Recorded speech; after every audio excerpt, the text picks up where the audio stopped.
Do you find you can't get enough spooky goodness? Then by Jove, you need to check out the Generally Spooky Patreon.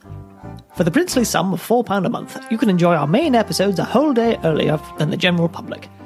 If that doesn't float your boat, you can become an £8 a month spooky trooper. You'll get the main episodes early and access to 12 extra Patreon exclusive episodes, with more to come. The episode that really tickles my pickle is about Private Wojtek, a brown bear that served in World War II. As a top draw £12 a month Spookmaster General, you'll be on Cloud 9 with access to our Wee Blether series. In it, my darling wife and I debrief episodes, play games, and chitter-chatter about our goings-on.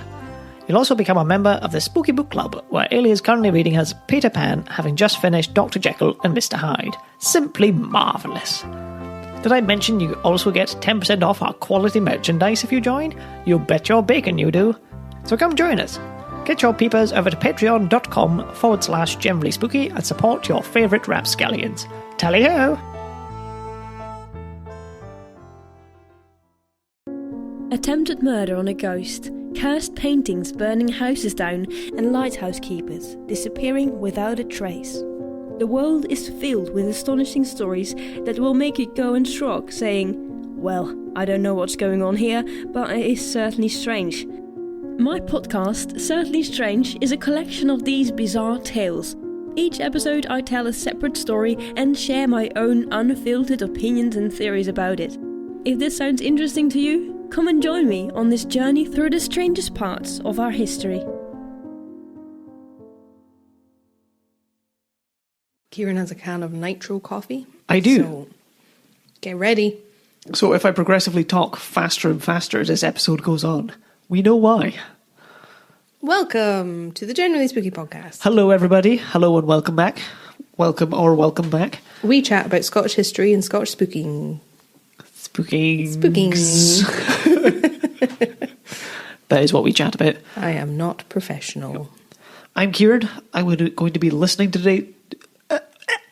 Kieran's going to be giving us a really detailed, eloquent version of today's story. I don't think I am. What were you here for? I'm here to listen and offer witty banter, allegedly. Does that mean I have to tell the story? Yes. Oh my god, I'm not ready. You're not ready? Psych, I have 36 pages of script. 36! Well, that's quite a lot. Yeah, I'm so excited. Yeah, is it a doozy? Mm-hmm. I think it's a doozy. Well, you must have. You wrote 36 pages about it. Mm-hmm. And I've wanted to talk to you about this for quite a long time. Oh, intrigue. Mm-hmm. Well, we should roll some music and dive in. Yes, please. Hurry up. Let's go.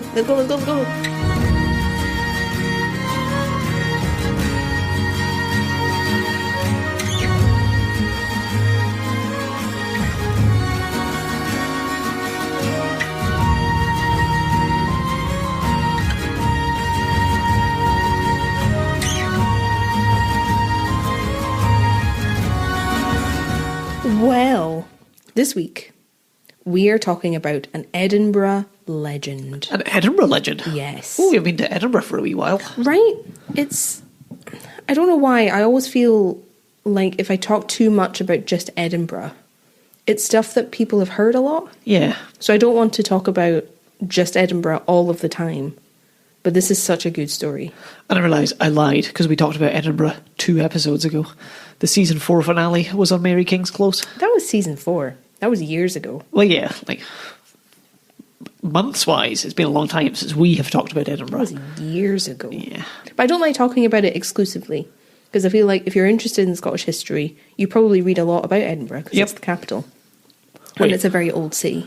It's the capital? Don't joke, because people will believe that you don't know that. Yeah, made my own bed with that one, haven't I? We, this week, are talking about Deacon Brodie. Deacon Brodie. Have you heard of Deacon Brodie before? I don't think so. I think we've maybe mentioned him in passing at some point, but no, I got nothing. Well, it's surprising given what he got up to, but I had never really known much about the story about him either. Uh-huh. I don't know if you maybe learn more about him if you grow up around Edinburgh. Maybe. But up here was never a thing. Never talked about it, never knew the story properly. Well, what deacon, is that a religious title? It is, but not in this instance. Oh, okay. I'm going to explain, don't worry. like I always do. But yeah, this has nothing to do with a religious deacon. Okay. I should say that up front. The title deacon had a different meaning. Yeah, he did a con at the River Dee. No. No, I got nothing. The first time that I heard anything about Deacon Brodie was actually one of the first times you and I went to Edinburgh. Oh, yeah? We were walking around the Royal Mile and we went past a place that's called Deacon Brodie's Tavern. Oh. Do you remember seeing it? Ooh, not really. We've gone past it a few times since we've been because it is right on like the Royal Mile, right in the centre of town. It's on Lawn Market in the Royal Mile, if you are familiar with Edinburgh, not far from the Mound and the Writers' Museum and St Giles. It's all there.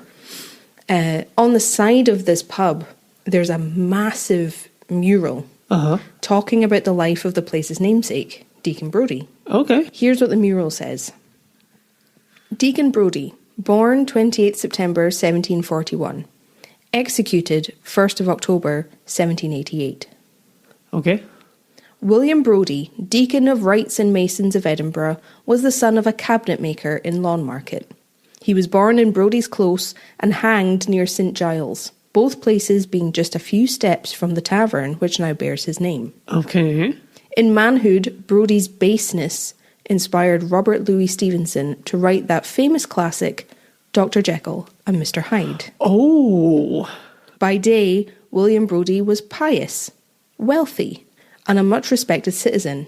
And in 1781, we elected Deacon Councillor of the city. But at night, he was a gambler, a thief, dissipated and licentious. The annals record his cunning and audacity were unsurpassed. Brodie was hanged from the city's new gallows on October 1st, 1788.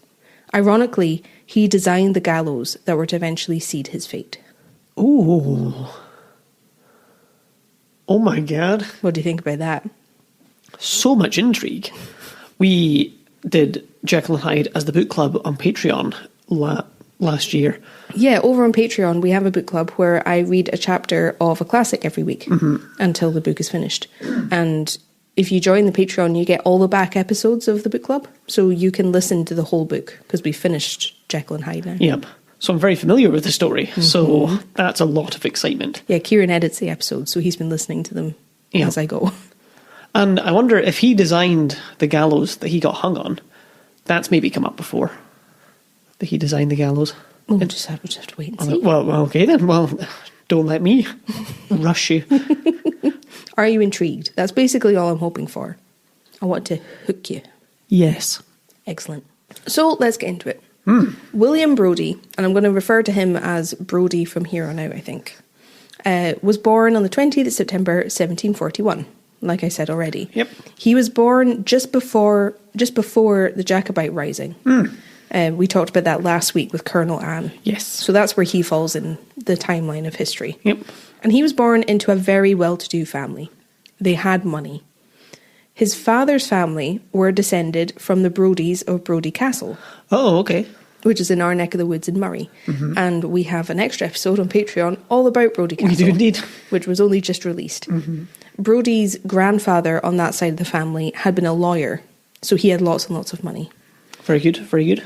Despite all of the resources and the opportunities that he had to do so, Francis, who was Brodie's father, chose not to become a lawyer like his father had been. Ah, yes, yes. He was the cabinet maker. Yes. So he didn't join his family's business and he didn't take advantage of his father's legacy like he was expected to do. Francis became something called a wright, W-R-I-G-H-T. Oh. And started his own business. Like a shipwright. You're on the right lines, yes.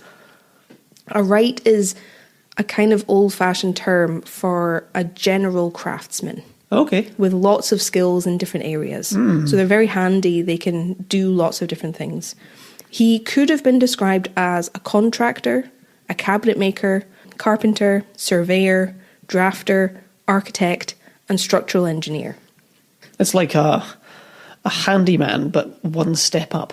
Kind of, yeah. He was good at a lot of things. He understood design and just joinery, I guess. He even could have been described as an undertaker at one point because he when he had his own business crafting, he would make coffins. It's quite a standard career path, I learned, to go from carpenter to undertaker, or to like do one on the side. There's a lot of money in it. And that was his thing, that he was making the coffins anyway. He had the space, so tried his hand at being an undertaker. Yeah. He didn't keep up at that. He did that for a short time, but he had lots of different skills, is what I'm trying to say, I guess. A very smart and capable man. Yeah. It was very impressive, the things that he was able to do. And because he was so good at so many of them, he ended up making a lot of money. He was very good at what he did. Fair play. His business was well known in Edinburgh, but also across Scotland. Like, he was raking it in. So you could say he had the right stuff. He did have the right stuff. We should put that on a t-shirt. In 1735, Francis was made a Burgess of Edinburgh. Oh. Which was kind of like an MP. Oh, yeah. He had voting rights in the city, because this is before universal suffrage. Yes. And if I'm remembering rightly, we talked a bit about Burgesses in our Mary King's Close episode. Okay, yep. One of the people we talked about in that episode became a Burgess. So if you want to know more, you can listen to that episode. It was after Francis had built this flourishing business that he got married to Brodie's mother, who was called Cecil Grant. But it's spelled Cicel. Their marriage was seen as a good match, like financially and logically, for both sides, because Francis and his family had lots of money. Cecil and her family had some money, but land. So they both got something out of this marriage, both families. Yep. Cecil's father was also a member of the Merchants Guild in Edinburgh, which was a big deal. This was a major boon to Francis's business. That would make sense. And therefore helped Cecil, because she's benefiting from her husband's wealth. Yes. Because she wasn't really able to make her own money. Yeah. We'll talk more about the guilds in Edinburgh later, because they're important to this story. But this is already a big factor in his success. Okay. He was set up for success. Yes, absolutely. Their marriage meant extra security for everyone too, their wider family, because Francis and Cecil were second cousins. Oh, why? So keeping it in the family. Yeah, it's the best thing to do with wealth. Yeah, again. Oh, we're here again. Always. It never gets better. No.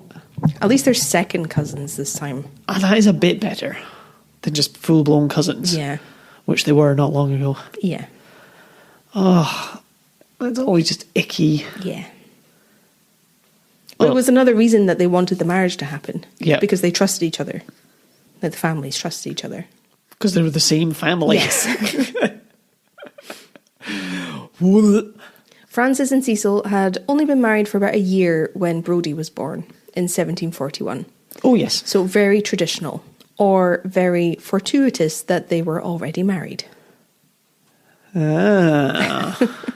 Interesting. But it is pretty old school traditional to have your first child a year after you've been married. That was why you kept the top layer of your wedding cake. Oh, yeah. Have you heard that before? The top tier you kept and you had at your first child's christening. Even a year-old cake. But fruit cake. It's different. I know it's different, but it's still a year-old fruit cake. I know, it's not going to be good, but I don't think it's going to kill you. Well, no. Especially because usually it's covered in marzipan or something. It has that layer. Granny's fruitcake would just pickle itself and be good indefinitely. You could build houses out of that, I think. It's so good. Anyway, in another traditional move, Brodie's birth was marked in the Brodie family Bible. Okay.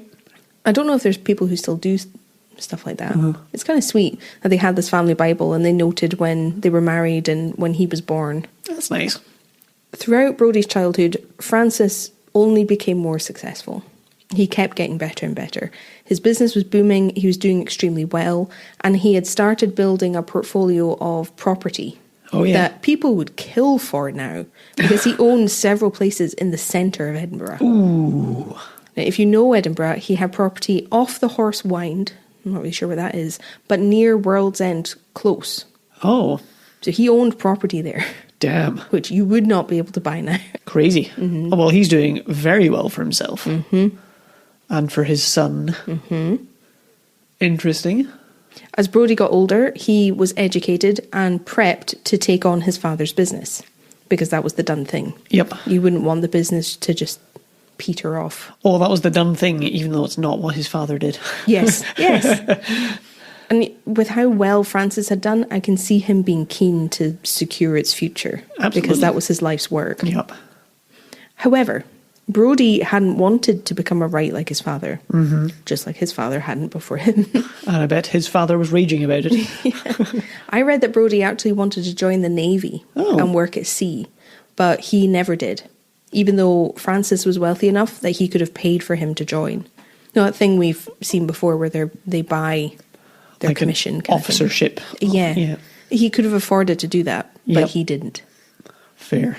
Maybe he wanted to see what stranger things were out there. The stranger things that happen at sea. Maybe he wanted to... I wonder what that's like. I'm going to go find out. The ocean. No, Brodie went into business with his father, and he ultimately did become a wright. His father would have been keen for him to stay at home and take on the business. And as well as that, it would have made sense if his mother also didn't want him to leave or be in harm's way, because she had suffered the loss of 7 of her 11 children. Oh my days. That's the other thing that's always horrendous in these stories. Remember, this is the 1700s. Yep. So she had endured a hell of a lot of suffering by this point. Yep. And Brodie was her firstborn and a firstborn son. So he was incredibly valuable. He was the golden boy. Yes, very much so. He was her golden boy. But she treated him wrapped in cotton wool. Nothing bad could happen to him. Yeah. And it makes sense because she had lost so many children to like various illnesses and at various ages. So some of them died really young, but some of them were like teens and I think maybe older. Oh no. Just really unlucky and a symptom of the time, I guess. Yeah. So you think I'm going to factor drowning into this? Like, fuck I am. Yeah. So it meant that Brodie's mother, Cecil, was very overbearing and overly involved in Brodie's life, ultimately to his detriment, because there was a lot of pressure on him, a lot of expectations from both his parents, but not a lot of freedom. Yes, as is, again, usually the way of these things. Yeah. Your life is pre-planned for you. Yes, and there's a lot at stake, and it seemed like his mother had placed a lot of... I don't know what the right word is, but she needed him. Yeah. And she needed him to be around. Yeah. Because she'd lost so much. Man, it'd be so weird. Because it sounds great, like, oh yeah, growing up with like wealth and everything like that and everything for you. But no, like you can't decide what you do for a living. She's not going to get to decide who he marries. He has no agency. Yeah, none at all. He's not allowed to leave his mum alone for any great length of time, I imagine. Well, she was in every part of his life. Yeah. You also have to consider that all the loss that Cecil had suffered also affected Brodie. Yeah. Because he's the eldest. So he knew all of those siblings. Oh, yeah, he will have seen it all. As a very young man. Yeah. And boy for a lot of it. So he suffered greatly, and it meant that he was extremely close to his surviving siblings for the rest of his life. That makes sense, doesn't it? So Brodie is taking on the family business. He's working with his father and kind of under his father. Yep. Francis held very powerful positions in something called the Incorporation of Wrights and Masons. Okay. Which was a very, very big deal. Uh-huh. If you were a craftsman, you needed to belong to one of the 14 guilds in Edinburgh in order to be allowed to do the work you were trained in. And I'm assuming this applies to the area of Edinburgh. You have to be part of the Edinburgh guilds. Yeah, that makes sense. It's difficult to understand. It was really confusing for me to follow. There's a good chance I've made loads of mistakes, but I'm going to try and explain the guild system. I've always been curious, so... For Francis and Brodie, so father and son, to build furniture and things like that, they had to be part of the guild of Wrights and Masons. Okay. I think it was a kind of accreditation so that you were accepted by this guild, you were of a particular standard. Yeah. You were trusted by them, so you would get work through them. That makes sense. Right? Yep. Francis had also been made a burgess, like I said, which effectively meant he was on Edinburgh Town Council. He was allowed to vote, and he was made a guild brother. So he had a really high position in the guild. Interesting. Which gave him priority. Yeah. So he got more business. So he did better. So he built a better reputation. Yep.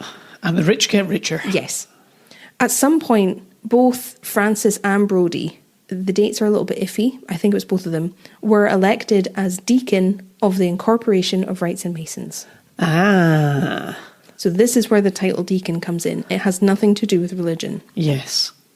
It's basically like being the president of a society. Yeah. Is there an archdeacon above him? No. Okay. I don't think so. However, I've seen varying dates for when Francis died, and some of them are before the dates I've seen he was elected deacon. Interesting. It's a bit confusing, but I think at one time they both held this title. Yeah. Now, being deacon of this guild of Wrights and Masons was incredibly huge. It meant lots of different responsibilities. You had a lot on your shoulders. There were lots of councils you had to sit on. Okay. You were making big decisions, but it had lots of perks. Oh. To be the deacon, or even just on the guild court, like Francis and Brodie were, you needed to be technically proficient, so really good at what you did, knowledgeable about pretty much everything. Yep. You had to play the game of politics and have friends in the right places. Naturally. So again, it tells us how successful and well-known the Brodies were. But it meant that being in charge of the guild, you dictated where all the good jobs went. Yeah. So if a famous or wealthy client came needing a service, you could keep that job for yourself. Yep. And decide who did what. I see. I mean, it gave you a lot of power to pick favourites and decide things. Yeah. A lot of room for corruption. Oh, yeah, because you can keep all of the really wealthy... What's the word? Patrons? No, like... They have lots of status. They're famous. There's a particular word I'm missing, and it's going to drive me insane. I hope I've painted a decent picture of the Brodie family and their reputation. I think so. I know who they are, where they are, what they're up to. Now let the naughtiness begin. Well, yeah, I'm about to tear it all to shreds. Cecil was listed as the head of the Brodie household in 1774, which to me suggests that Francis had died. Yes, died or become, incapacitated. Well, Cecil died in 1777, and in 1777, Francis wrote a tribute to her in the family Bible. Okay. And there's another record that suggests Francis died in 1782. Huh. Maybe he just sort of retired. Maybe. Not the head, but it just seems... I don't know if it was easier to have Cecil as the owner of that property, whether it safeguarded her future. Maybe. I really don't know. Don't know. But I think Cecil died first. Yes. Based on this family Bible. By the early 1780s, Brodie was more independent than he had ever been, because both his parents are dead. Yep. He took on his father's business with the reputation that came with it. He had wealthy, famous clients who he built and repaired furniture for. Very good. Along with other things. I read that he was considered the best locksmith in Edinburgh. Oh. Now, people sought him out for his services for things that they wanted kept secure. Fair play. They made a point of going to him. Yeah. And when his parents died, he inherited a fortune. He was a very wealthy man with 4 different properties to his name. Oh, he's doing all right for himself. He was the deacon of the Incorporation of Wrights and Masons. So he is Deacon Brodie. He is Deacon Brodie. Now, with his parents dead, he didn't have the same pressures that he had before. For the very first time, he's untethered, largely. Ooh, is he going to go the way of when, kids go to university who've been really under their parents' thumb for studying and then just go a bit mental now that they have a bit of freedom? Kinda. He has no father watching him while they work, making sure things are to a standard and things are done on time. Effectively his senior business partner. Yep. No mother watching his every move and worrying about every little thing and pushing him to marry and secure his future and have children. Brodie wasn't married by this point, despite being in his early 40s. I was just about to ask, how old was he? Okay. And it seems ridiculous to be like, oh, the shame, he's not married by the time he's 40. But then it was irregular. Absolutely. So he also doesn't have a wife to answer to.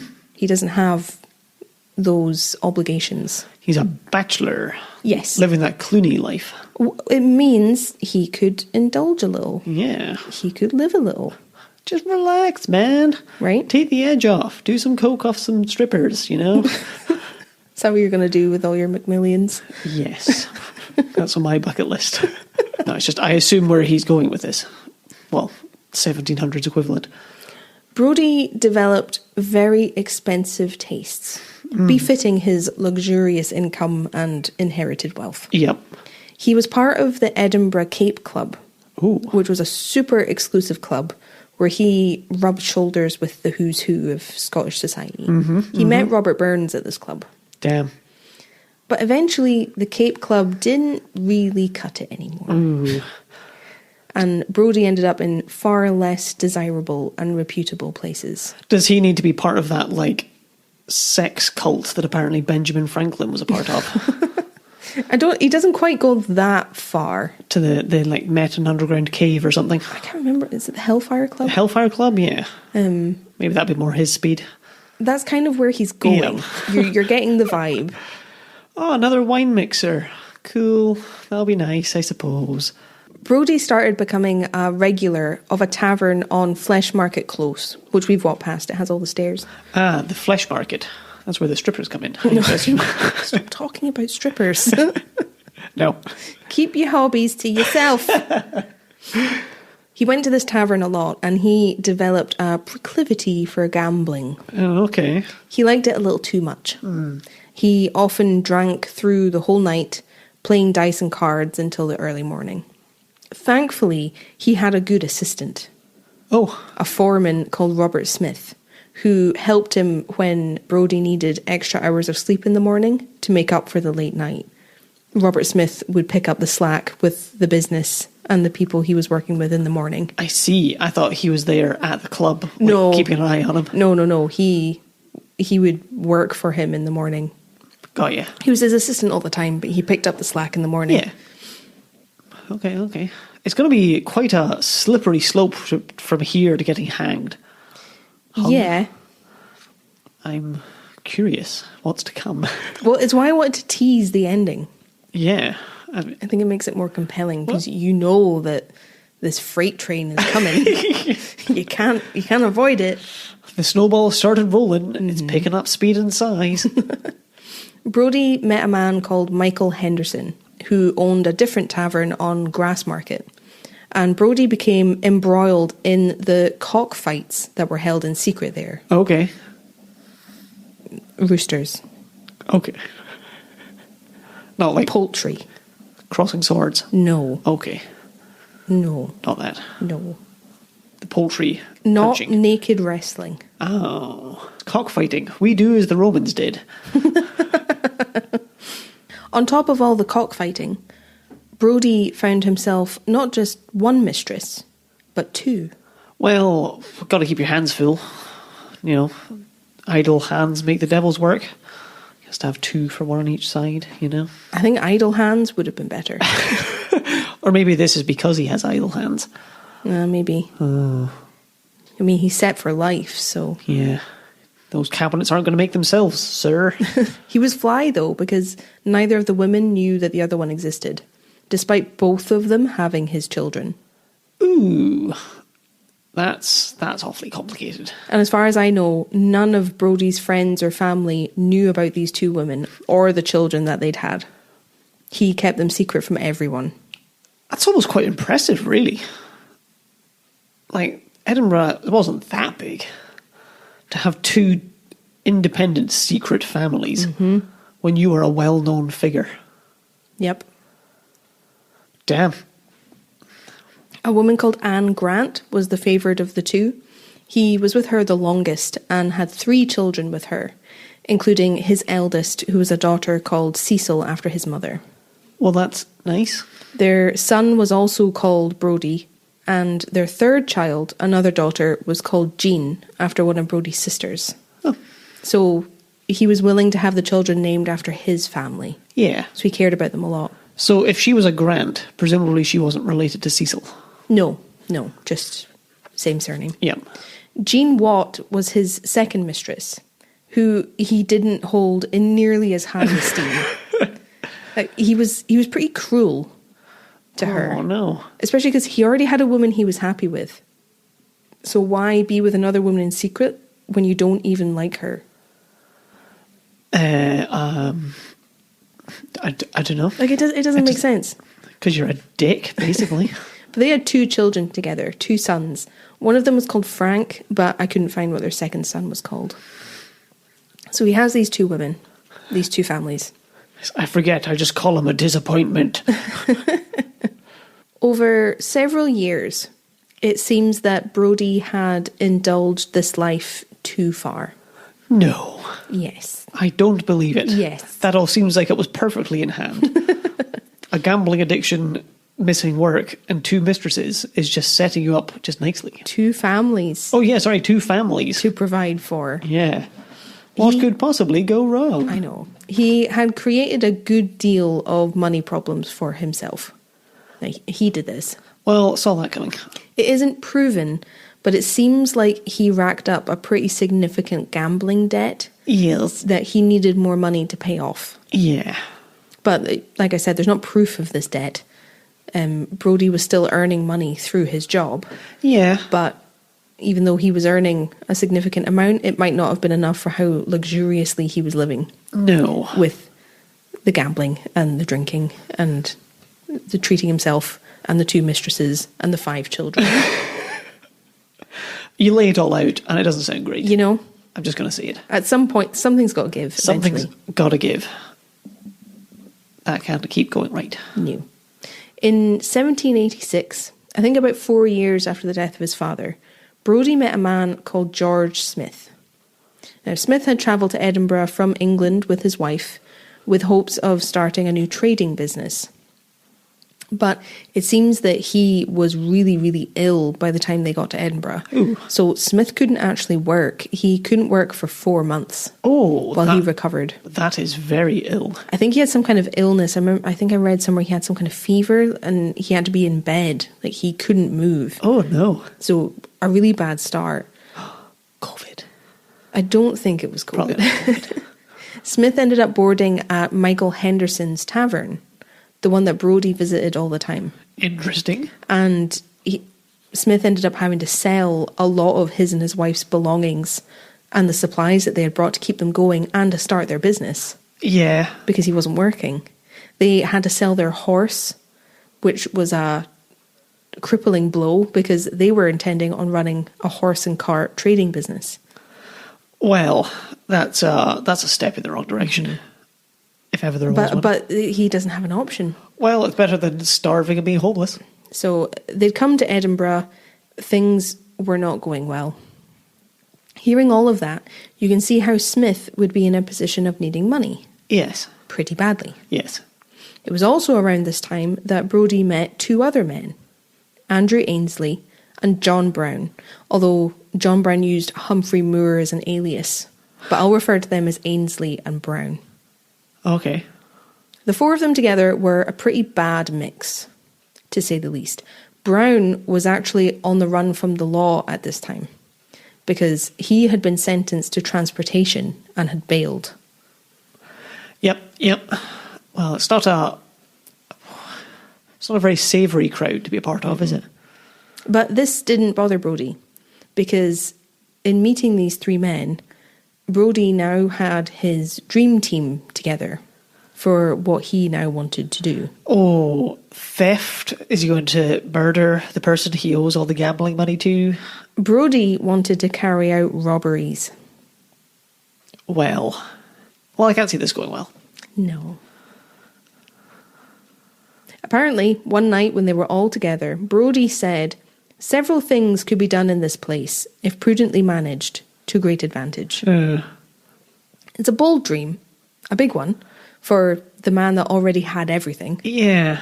But on the 10th of October, 1786, Edinburgh was shocked to discover that the night before, on the 9th, a goldsmith had been broken into. Oh my God. The James Weems goldsmith had been robbed.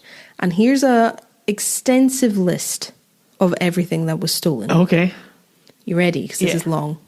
26 gold rings, some set with diamonds and the rest with stones. 24 plain gold rings. 5 seals set in gold. 1 gold brooch. 2 silver set brooches. 2 set crosses. 3 sets of earrings, 1 of them gold. 4 cut shank silver teaspoons and 1 old plain silver. 10 new silver tablespoons. 1 silver tureen spoon and the mouth of a dividing spoon. 2 silver punch spoons. 12 silver teaspoons. Not quite finished but ready for burnishing. 1 silver seal with a ship on it and 1 seal block. 12 silver stock buckles. 36 pairs of silver shoe buckles. 3 single silver shoe ditto. 46 pairs of silver knee buckles and 4 single knee ditto. Well, that's quite the heist. It's a hoard. Yeah, but not very heavy. No. You know? But valuable. Very valuable. What's a ditto? I don't know. I don't know if it's just also buckles. Yeah. Instead of saying buckles again. Because ditto means like likewise. Yeah. Oh, I see, yeah. I didn't know there's that many types of spoon. Right? Right? Paying for all that silver? Yeah. Darling, terrible news. My tureen spoon's been stolen. I've had that on order for months. So apologies for the long, long list. But I wanted to highlight to you the scale of what was taken. Well, they've not half-assed it. And they've chosen someone... Or they've chosen a good target to rob. Lots of value, not a lot of weight. It's been well thought out. It's been scouted ahead of time for everything that they have. Yep. This was planned. Do you know, sorry. Do you know who would know a goldsmith? A certain Deacon. Possibly. Maybe these... Wait, are these related? I don't know. This is something that happened. Well, we'll need to find out. I should say here that the Deacon Brodie website was super helpful with the research for this. This list was in an Edinburgh newspaper at the time that it happened. And on the Deacon Brodie website, they've gathered these articles together. So I was able to read the actual articles from the time. So very, very helpful. Is that the website of the pub? No, I think it's deaconbrodie.com. It's about Deacon Brodie. We'll have it linked somewhere. Very, very useful. And if you want to read the source material yourself, that's where I would go.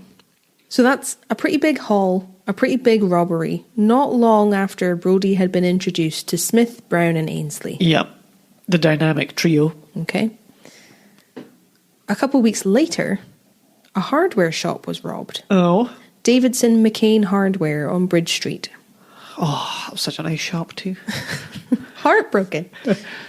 Whoever robbed the place managed to get inside the shop using false keys.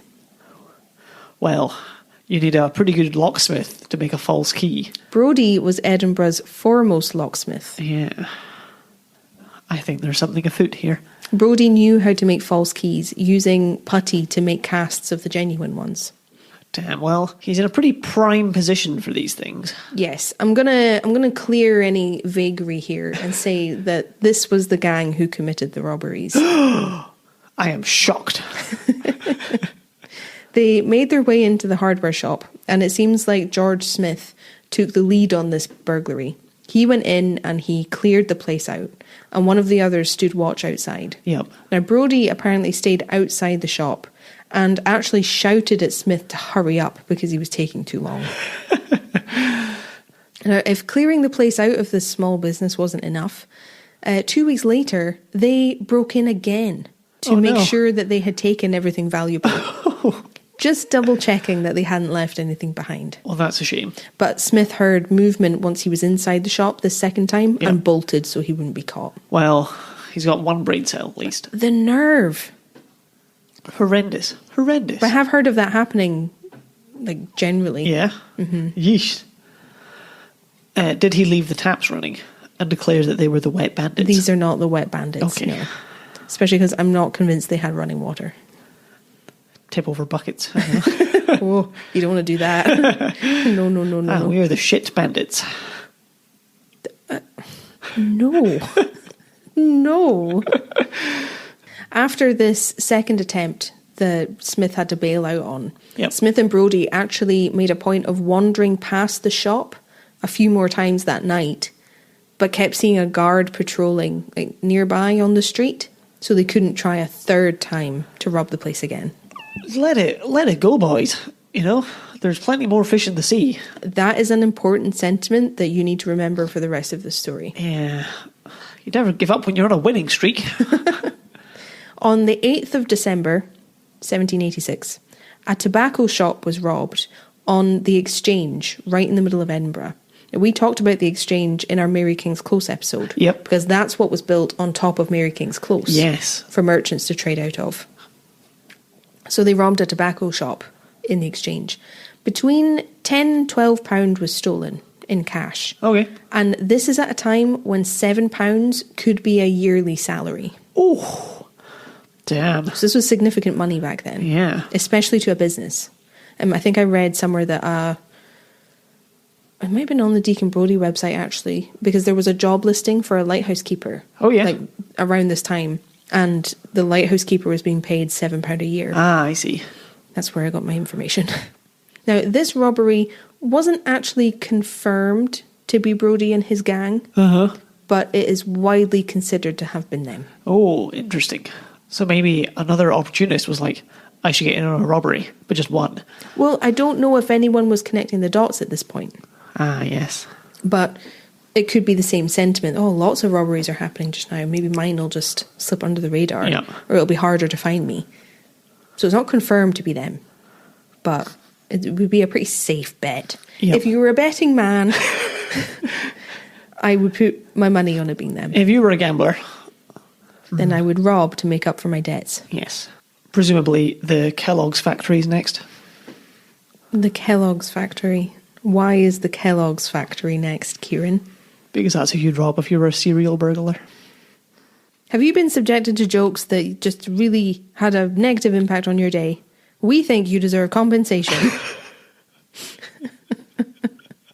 Call 0800 Generally Spooky for some cold hard cash to make up for the terrible, terrible jokes that you hear on podcasts that you really feel like you shouldn't be exposed to. This podcast may be harmful for your health. Like too much cereal.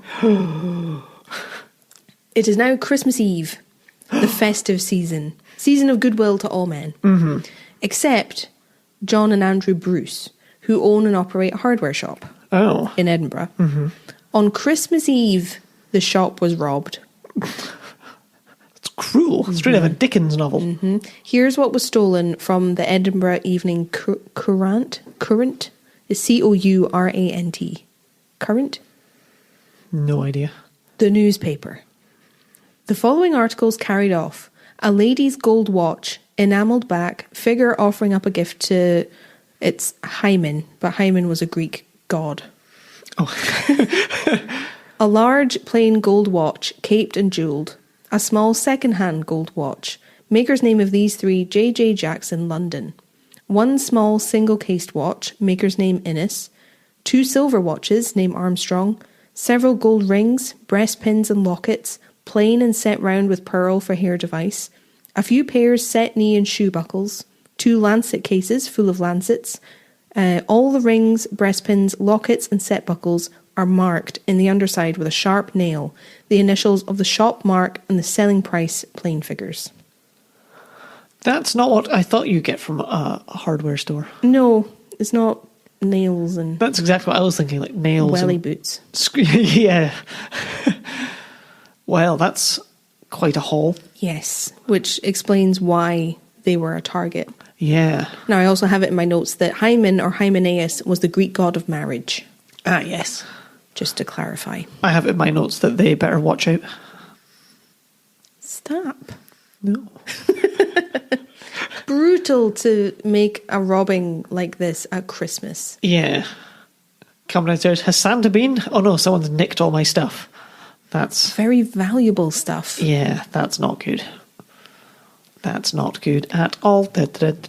Now, by this point, we're 4 robberies in. So you would think that people would be starting to see a pattern, like we said. But there was a lot of crime happening in Edinburgh aside from these robberies. Well, yeah, I feel it wouldn't be that obvious. So it's kind of under the radar, but the people who know are seeing a pattern. Yeah. Because they're all happening in very close proximity to each other at this point. They're all in the centre of Edinburgh. And one right after the other. Are they all like on the route between the Deacon's house and the pub? No, but they are close together. There's a map on the Deacon Brodie website, I'll try and remember to link it, that shows the location of all the robberies. That they're pinned on the map. Yeah. If you were looking for the signs, you would know they were related. Yes. But there were no suspects. No one knew who was responsible. They're getting away with it. On the 16th of August, about 8 months after the Christmas Eve robbery, Yep. the gang hit a grocery shop owned by a man called John Carnegie. Okay. Now, I read that this was the first robbery that Ainsley was actually present for. Oh. He'd been involved in the planning and the conception of these things, but before it had just been Brodie, Smith and Brown. I would have thought Brodie wouldn't be pleasant. Pleasant? Present. He wasn't pleasant. No, I think that's abundantly clear. You know, if anyone was going to sit it out, he'd kind of mastermind it. It would have been smart. Yeah. And we'll talk a bit later, because his motives have always been a bit dodgy. Was he doing it for the thrill? Kind of. A lot of people speculate that that was it, Yeah. rather than just the money. Doing it for like the fuck you can't catch me. Yeah, I'm too invincible. good. Uh-huh. No one would even suspect. Interesting. So Ainsley was there. The 4 of them were all there this time. And I just said to you that all of the robberies happened in close proximity. Yep. This was an outlier. Oh. Because this didn't happen in the centre of Edinburgh. This was in Leith. See, that seems smarter. Right? Yep. Be random. Yeah. Brodie had brought lockpicks that they used to get into this place in Leith. I don't know if I have it written down. A grocery shop. Yep. He brought lockpicks to get in. What do you think they stole? Do you have any guesses? Well, I'm assuming just cash. Because what are they going to do with stacks and stacks of potato? You know? Oh, yeah, sweet. We got a proper big haul of lettuce. Better eat it quick. Doesn't last long. So just money? Well, they stole... Wait, do they also sell watches and buckles? And is No. You just buy these everywhere? No. And rings. They stole 350 pounds of black tea. Oh! That's almost 160 kilos. That's a lot of tea. Mm-hmm. As something that's not very heavy. Mm-hmm. See, that's going to be tricky to hide. Mm-hmm. Or to JEKYLL. Not as easy. A lot more conspicuous. Yep. Oh, who's that man with that cartload of tea? It's just Deacon Brodie, don't worry about that. I feel like, I don't have it in my notes, but I think they hid it in lots of different buildings. So none of it was taken to Brodie's home, but it was hidden in like the cellars of the taverns that he went to. Yeah. That was how they distributed the tea. It would have to be. Otherwise, you'd have to just pile it all up and put a giant sheet over it to be like, Yeah. don't look under there. So he had people helping him, or like kind of turning a blind eye. Yeah. But yeah, 350 pounds or 160 kilos of black tea. Well, there you go. That's not what I saw coming. Nope, I didn't think you would. It's not potatoes, but More valuable than potatoes. more valuable than potatoes. So that was in August 1787. The next heist happened on the 29th of October that year. Okay. And to me, this is when things escalated. Oh, I see. And the outward motive for committing the robberies seems to change or become more apparent, Okay. like we were just talking about. So it's been what, like a year and a half? Yeah. Ish. They've Like been 18 months? robbing for? Ish. Yeah.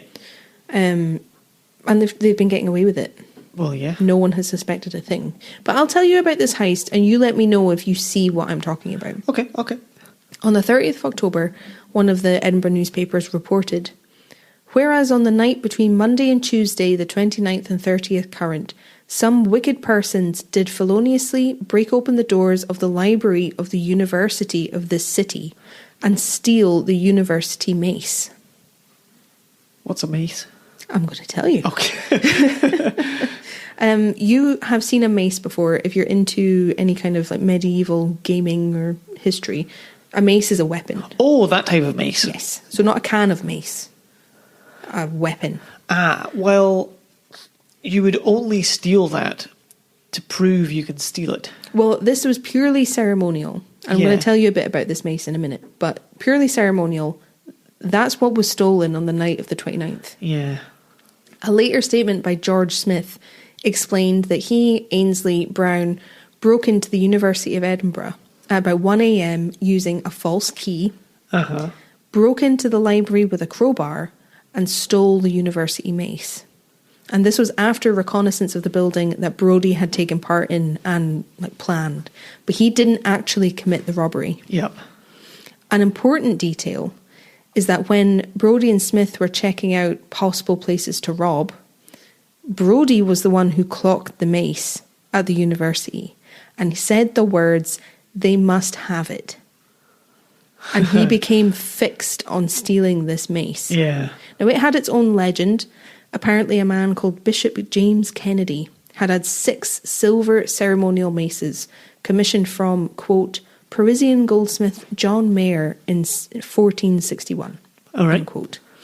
These disappeared for a long time and were later rediscovered in Kennedy's tomb about 200 years later. Okay.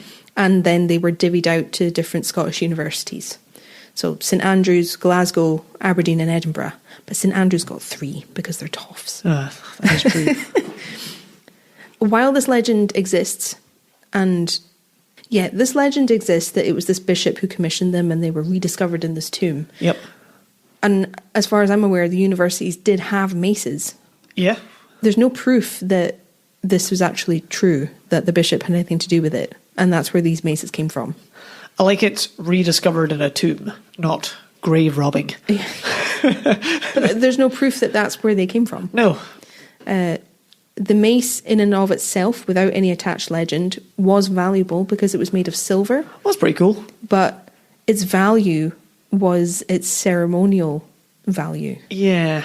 And it seems likely that Brodie knew this legend of the mace. So chances are he thought it was much more valuable than it was. Oh. And he got fixated on this thing. Yeah. But he was fixated on the status of the thing. Yes, yes. Because the heist was not worth the reward. Well, no, because you'd have to find somebody to buy a stolen mace that has an academic history. Mm-hmm.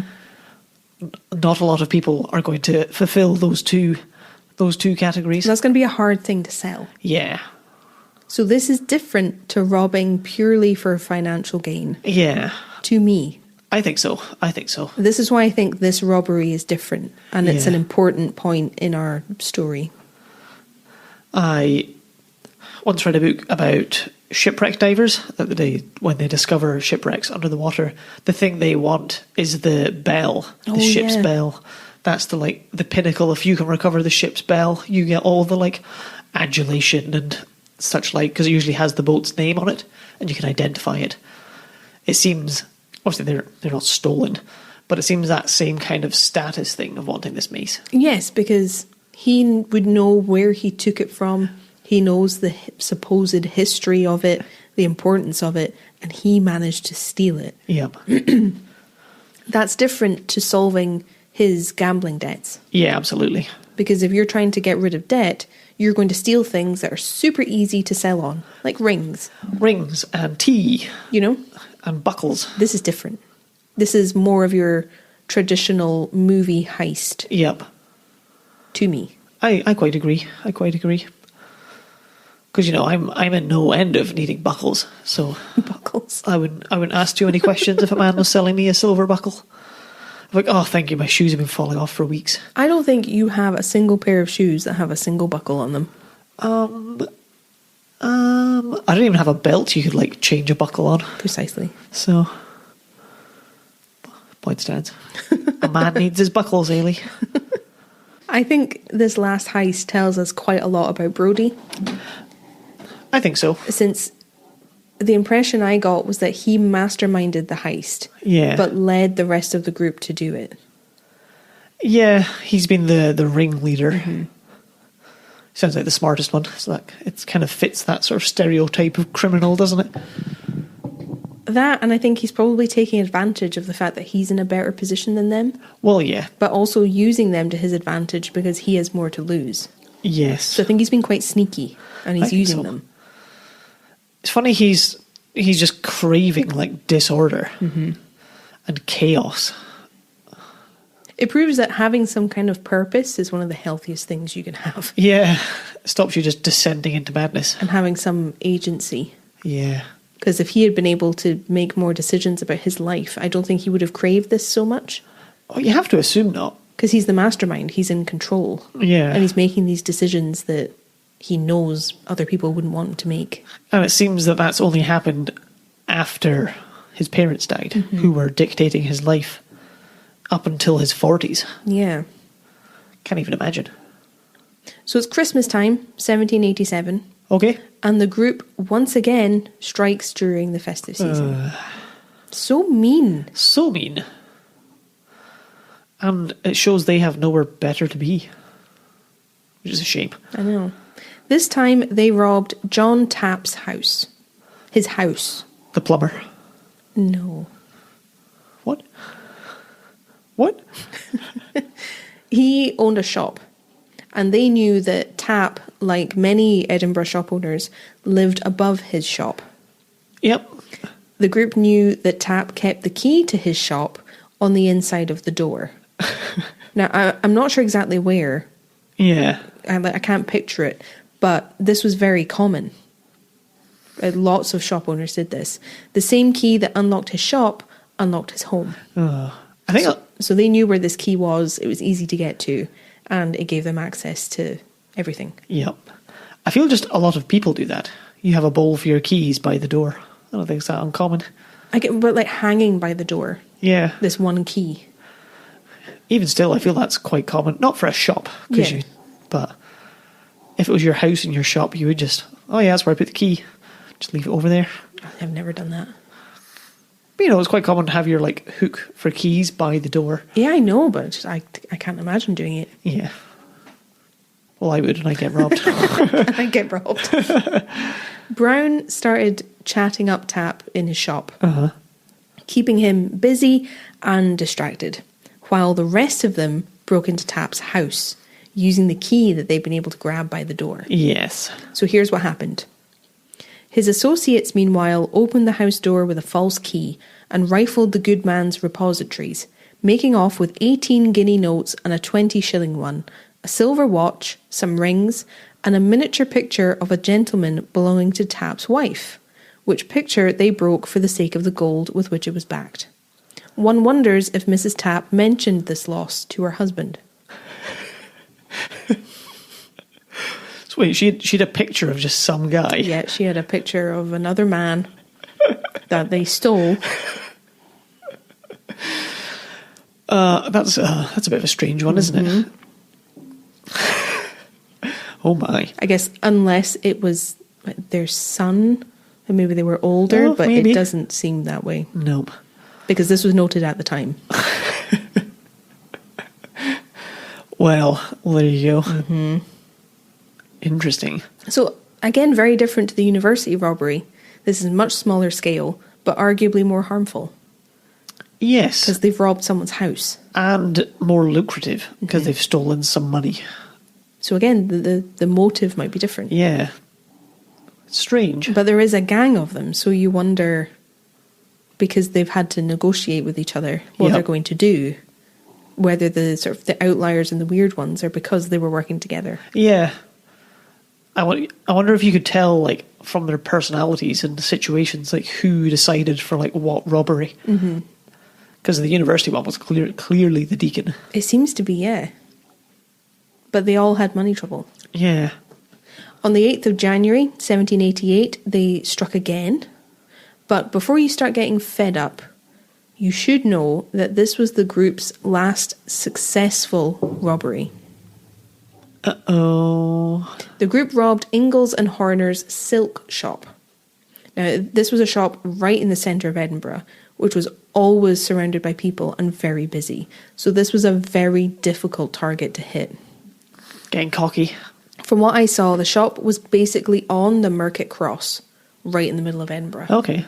And it was an attractive target because silk is valuable. Yep. And you don't have to steal a lot of silk to make a lot of money. Yeah. It's very light. Lighter than 100 and whatever pounds of tea. Yes. £350. 350 pounds of tea. 160 kilos. Of tea. Yep. Just It's bulky as well. get a ream of silk up your jumper and you're gone. Yeah, pretty much. Before actually robbing the place, Smith and Brodie scouted out the shop a lot. And they inspected the padlock that secured the building. Trying to suss out how they could break in, because this padlock was a tough one. And they would do this, quote, most commonly on the Sunday forenoon when the people were in church. Quote. Because nobody could see them. I was just thinking, like, when could you just have a look at someone's padlock? That's why CCTV is important. That's why CCTV is important. Oh, I thought you said it's why TV is important. Stop people robbing? Or? What? No, to distract you while I rob you. Now, similarly to the university robbery, Brodie kind of went rogue and changed the way that the group typically carried out their crimes. Okay. Making it more of a risk. He did this without talking to the rest of them. It seems that he became more ambitious and he got too greedy. Well, even robbing this place in the first place seems like that. Yeah. Brodie made a false key for the padlock, but decided that he didn't actually need the rest of the group with him. Uh-oh. To do the robbery. He decided he was going to figure things out for himself. Yep. With no backup. He went to the silk shop one night with the false key, and although he did manage to unlock the shop, the padlock wouldn't lock again. Ah. He couldn't get it closed. Interesting. And this would leave a pretty major clue that someone had broken in. You know, someone continued to have the method of breaking in. Yeah. So he hadn't actually committed the robbery, he just wanted to suss out the padlock. Okay. So if someone came along and saw the padlock was open, they would know someone had a key, so they would change the locks. Yes. Ruining the chances for the actual robbery. So he should just let it go, surely. He should. Just like, okay, I fucked it. This one's out. This one's out. Let's find somewhere else. Presumably that's not what he does. No. He tried to close the padlock the best he could. I'm pretty sure he, jammed it with something to try and get it shut. Basically just hoping he wouldn't be caught, and he fled. And then he had the difficult task of telling the rest of the group what he had done and how he had fucked it up by going himself and deciding he could figure it out and he could sort it. I don't need those bozos. They were furious. Not only that he might have completely ruined their chances at this, but that he had gone without them. Yeah. Because you can't be doing that. Can't be doing that. Brodie and the others checked out the shop, I think it was the next day, trying to see if the robbery could still happen. And against all the odds, the broken padlock wasn't discovered. Oh. It looked exactly as it had when Brodie left it. They hadn't changed it, they hadn't done anything. Well, that's fortuitous. So the robbery could still take place. So they just went ahead. They went back on the 8th of January, like I said, and stole silk that was valued between £300 and £400. Ooh. A yearly salary could be £7. Well, that's good going. That was why they went back. Yes, I can see that. And this is where I have in my notes that a lighthouse keeper was offered £7 a year. I knew I had that written down somewhere. So yeah, that was why they went back, because £400 is no small thing. No. But unfortunately for them, the authorities also felt that £400 was no small thing. You know what? We should look into this. This is a problem. A reward of £100 was offered for information that would lead to solving this robbery. Yeah. And then it was up to £150. Fair play. After that, a king's pardon was offered to any of the members of the group that would turn in the others for the robbery. Oh, shit. So the offer's now on the table, and the cracks are starting to appear. Oh. There's a lot of money on the line. There is a lot of money on the line. And a complete pardon. Yeah. If you turn king's evidence. I was going to say, it seems like it'd be worth the deacon to go for that. But it would still ruin his reputation. Yep. So it would still leave him with a nothing. He wouldn't go to jail. Ideally, he needs to stay completely separate from everything. Yeah. He cannot have any link to this at all. Oh, no. So, we're going to finish this episode. We've reached the 5th of March, 1788. And at this point, Brodie's ambitions have reached their peak. Because following all of his success, he's never been caught, he's never been suspected. He decides that his next target is going to be Edinburgh's excise office, which was their biggest and most conspicuous target yet. Oh, what's an excise? This was where it was a building right in the middle of Edinburgh, near World's End Close, so his back garden. This was where all merchants had to stop before they entered Edinburgh. And they had to pay taxes on everything that they wanted to sell. Ooh. So they're going to rob the government. Yep. Well, they're going to rob the local council. They're going to rob all this tax money. There's a lot of money in this building all of the time because merchants are coming and going. And remember, Edinburgh's smaller then. Yep. So World's End Close was the outer edge of Edinburgh. It's ballsy. That is what he has decided to rob next. It is ballsy. And that's where we're going to leave it. I'm sorry. Oh, man. So much intrigue. We're going to leave it there. This week's Blether on Patreon is not going to be about this episode. We're going to upload our second part of analysing ghost photos for fun. Next week, we will be uploading part 2 of this story, and the Deacon Brodie Blether will go up on Patreon after that episode. Yes, that's how things are going down. And now screw all you at home, because I get to listen to the second part right now. Yes, we're going to press stop, and we're going to immediately keep recording so that Kieran can satisfy this itch. So I can do anything for the rest of the week. Imagine if I just left it, and I just didn't tell you a single other thing that happened until next week. Oh, then I couldn't not pester you about it. Well, thank you very much for listening. Yes, thank you so much for being here. If you want more from us, you can head over to Patreon. There's so much over there now. We have such a big back catalogue over there. Yeah. More than enough to keep you going until next week. Thank you for joining us for season 5. Yes. And we'll speak to you soon. We will indeed. Bye. Bye.